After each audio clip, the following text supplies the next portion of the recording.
Welcome to As the Story Grows. I'm Brad Patton. Today we welcome Hampus Sätterlund and Ludvig Sommar from Thermality to the podcast. Thermality released their new record, Concept 42, last week on Black Lodge Records.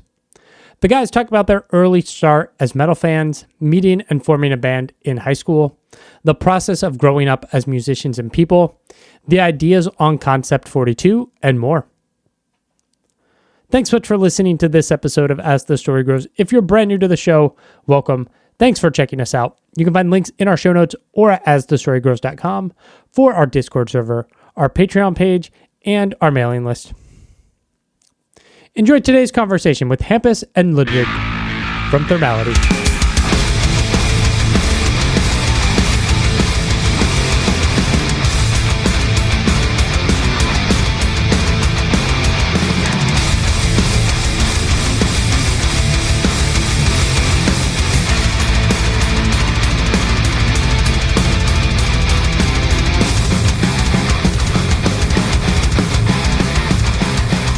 How's it going? Good. How are you? I'm great. Awesome. Yeah, great. Awesome. Glad to have you guys here. I think I tried to have you on the show with last year's release, and I think just scheduling didn't work out. So I'm happy to have you here now. So yeah, that's awesome. Yeah. How's the weather over where you guys are? Cold. Cold. Yeah. Very cold. What's very cold? Everything's frozen outside now. Okay. You're already at that stage of winter. Yep. Nice. Yeah. Nice. That's Sweden. Yeah. You guys are like, looking at your bio, you're about an hour north of Gothenburg. Is that right? Yeah. Yes. That's cool. What was growing up like? Yeah, I mean, it is what it is in Sweden. You go to school. We met when we got from school into, I think it's different in America, but for us it's called it's our type of high school. Yeah. That's where we met. So we were 16. Yeah. And we all just played music. It's a school where you study music, basically. Oh, that's cool. Yeah. Yeah. So we all went there to. We didn't know beforehand that we're going to meet other people who love metal. Yeah. We all went there just to play music overall. Nice. And then we just started bonding and playing like thrash metal, and then things started to happen. Yeah, that's awesome. It is one of the things I'm very jealous of. Like European cities and countries, and especially Sweden, is like music focused schools. I'm like, I would have loved that. I would have not hated school if I if I could focus on music and not like fucking math and stuff. Yeah, you study music from like 10 years old here in Sweden. That's awesome. That's it's a subject in school, so you have to do it. Yeah, that's cool. What kind of got you guys? I mean, outside of studying music, what got you like really into music, and then what gets you into metal? So my first concert was when I was 6 years old. My dad took me to Oslo to see Kiss. Nice. And that's kind of been the story since he's taken me everywhere on concerts. So I've been to Sweden Rock every year since I was 10. Nice. That's so I've grew up around this kind of music. That's awesome. Yeah. It's kind of the same for me, but I have not. My first concert was when I was like 15 years old or something. But my dad has always listened to rock music. And then I just discovered firstly Cannibal Corpse was the first real heavy band I started listening to. And then I met the guys in Thermality, and then it got more like niched. I found In Flames then, and Chin of Bodom and bands like that. Yes. And that's when I got obsessed with it. That's awesome. Because you were, just north of Gothenburg, because Swedish heavy metal, like as an American metal fan, that's like a mecca, right? You're just like, oh, all these bands from Sweden coming out and like blowing our minds. Is that, as a metal fan, just something you're aware of, or is it something you kind of come to discover later where you're like, oh shit, all this is happening here where we're from? That's a difficult one. When you started listening to music, at least I started with like, Kiss, Ozzy Osbourne, all of these bands. Yeah. But as soon as you got into like more of metal, that's when, In Flames, Sabaton, Dark Tranquillity, all of these bands showed up at the gates. So we know there's a lot of stuff going on here, but you don't really think about it that much. Yeah. No, when it's so close to you, it doesn't get that special. Yeah. It's just how it is here. Yeah. Well, I know I'm from Washington, D.C., and like you grow up listening to like punk rock and you're like, everything is in California on the other side of the country. And then it's like, oh no, there was this whole like hardcore started here. And you're like, oh, there's a whole thing right in my backyard that I never knew existed. Yeah. One thing is the metal scene is very different in Gothenburg and Stockholm. The sounds differ a lot, but they're both from Sweden. So they categorize the same. Yeah. Yeah, and Sweden is small as fuck. Yeah, absolutely. Well, you guys met in high school, but how did all the members of the band meet? And at what point were you like, okay, we should start a band? So we met like the first day of high school. We got put in the same group, me, Hampus, Walter, and one more guy. His name was Mons. Us four were the founding members of Thermality, if you can say that. Yeah. And we played thrash metal like 98% of the time. Yeah. Yeah, and slam metal. Yes. And then when we started the second year of school, we met Noel. And there was also like an open house for the school where younger kids that were going to start high school could visit. And we met Ture there. Kind of recruited him early because we needed a bassist. Yeah. And he was incredible. So he didn't have much of a choice. Nice. What led from that transition from like thrash or slam into, more of a, I don't know, traditional Gothenburg sound or like into that melodic death metal?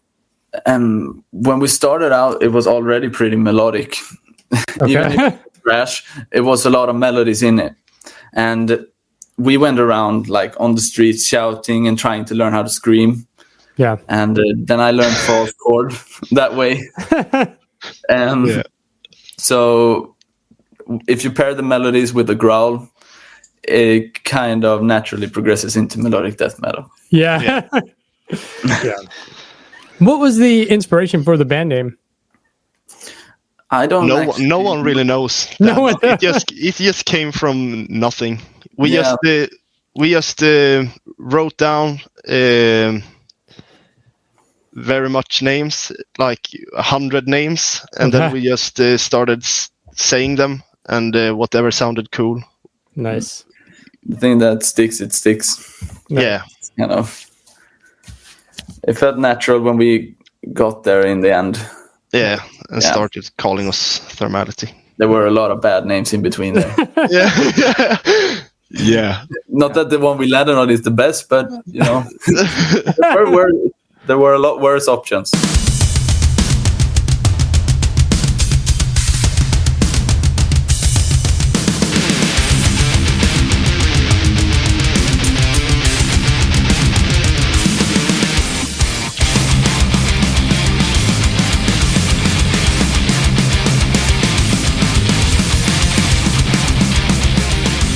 You guys have been,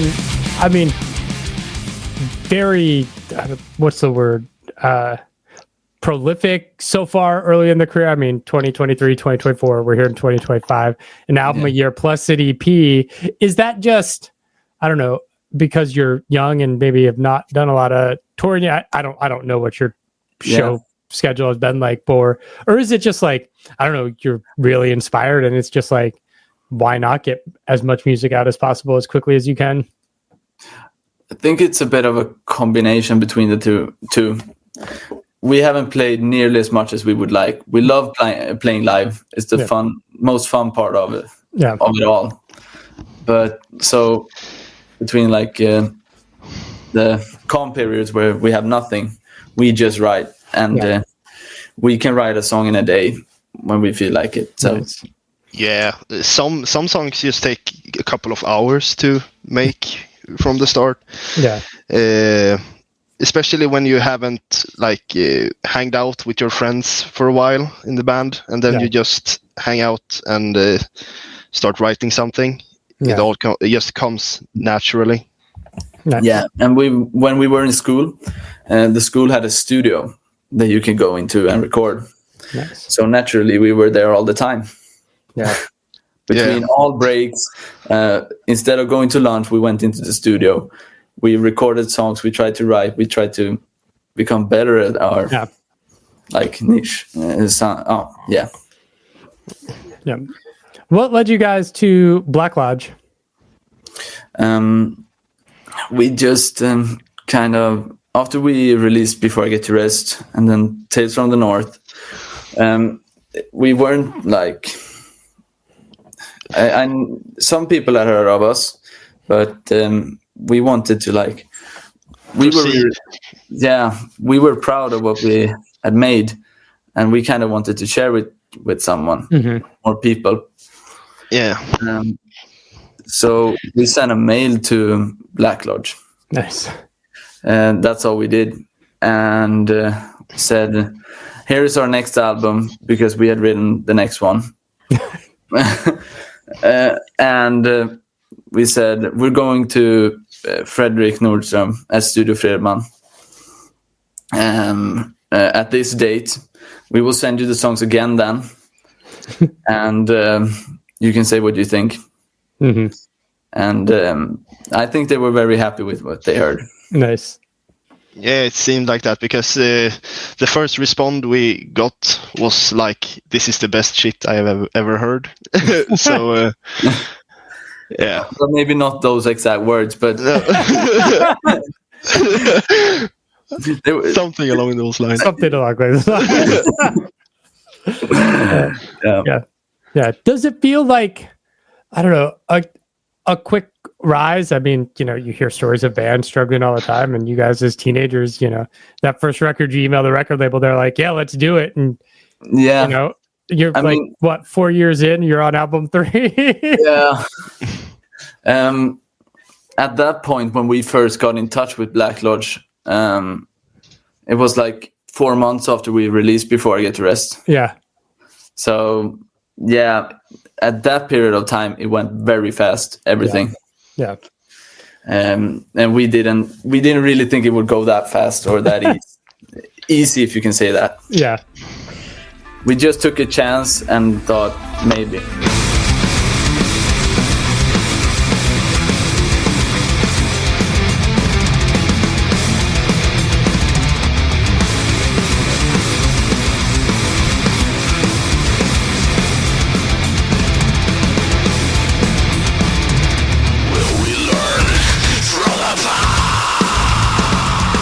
New album's called Concept 42.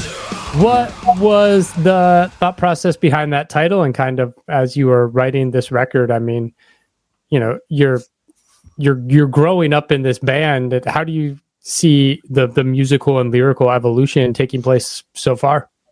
I think it's transformed a bit since the first album. What do you say, Ludvig? No, it hasn't. When we wrote our first song for Thermality, when we decided to play melodic death metal, at least it was Army of One, and that song has far from intelligent lyrics. Yeah, it's a pretty stupid song. Yeah, but it was, we just tried to do something that fit the song, and it's difficult to write when it's your second language as well. Right. So yeah, it might be a little bit stupid, but it has a lot of character at least. Yeah. But the new album, our English has progressed, and I've worked a lot on, the structure of lyrics and trying to make them feel more personal and something that I feel I could connect with at least. Yeah. And hope that other people could do that as well. Yeah. And the title came from when we discussed titles for the album. It was very how do you say? It was difficult to come up with something that fit the mood of the album. The songs were very like, I don't know, about finding your place, basically. Mm-hmm. And finding meaning in something, like yeah. When we stopped going to school, we couldn't meet up as much. It was much more difficult to write songs. Mm-hmm. It all felt like it kind of crumbled down. We were in this bubble before, and you had to get out in life, basically. Yeah. And there comes a lot of self-doubt and self-hate from that. And then the 42 comes from the reference. It's a reference from the Hitchhiker's Guide to the Galaxy. Okay. About the meaning of life. Yeah. Yeah. So we thought it was pretty fitting, just concept 42. Nice. You talked about the band writing in English and that struggle. Were there ever any conversations about not being an English speaking band, or was it always just like that's the music you grew up listening to, so it was like always the way you were going to go? No, I think we've always known that we should do it in English. Yeah. Yeah, in Swedish it just feels very off. Like, no. It's too bouncy and doesn't have enough like direction behind it. No.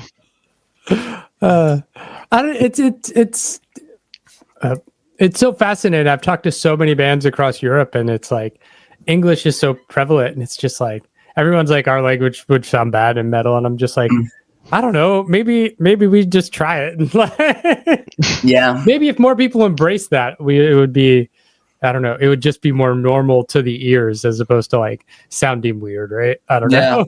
But I also think it's that part of, when you growl, at least, it becomes pretty unclear some words. Yeah. If you do it in Swedish as well, it will just sound as gibberish. Yeah. that's the thing, because there is melodic death metal bands that sing in Swedish. At least smaller bands that we know here in Sweden, and I don't really think that it sounds good at all. It becomes too bouncy. Yeah. The melody of the words becomes different because it's in Swedish. Yeah. I could see that. I mean, you hear us speak now. Yeah. We sound pretty stupid. No. So what's your thoughts on the clean singing? Because that's clean singing sounds good. It sounds great. I mean, yeah. That's one of the things we were worried about when we wrote the record. Yeah. Because it's always it splits opinions. Yeah, at least here in Sweden, because it's all about being true and being like as hard as possible. Yeah, but I mean, when I was younger, I hated clean singing, and when like metalcore got popular, I was like, no, fuck this shit, man. I just want scream vocals. Poser shit. Right. but now that I'm an old man, I'm just like, no, I like choruses and clean singings and stuff. I want to listen to In Flames and Soilwork. Hit me with the chorus, man. Yeah. So, we just try to do something that fits the song. Yeah. We said we wrote Brainstorm that's the first song we wrote for Concept 42. Okay. It was completely finished. And when we did the like open chords, growl just wouldn't work on it. Yeah. So Yeah, we tried. yeah, good. I mean, I say embrace it. It sounds great, and Yeah. I think it opens up a new dimension to the band. So Yeah. talk to me about the album artwork and who came up with that concept and idea, and how much direction did you give the artist? Yeah, that's a difficult one. We talked about what we wanted on the album cover. I did a pretty bad painting. Yeah, a harsh skis. Yeah. On your iPad. Yeah, and then it's no secret that we like the old Gothenburg sound and the style of the album covers and everything. Actually, when we did Before I Get to Rest, we first got in touch with him, Andreas Marshall, who've done those covers. And we talked to him before Final Hours as well. But now when we did Concept, we said these songs are a lot better and deserve better cover art. Yeah, better artwork. Yeah. So yeah, that was incredible.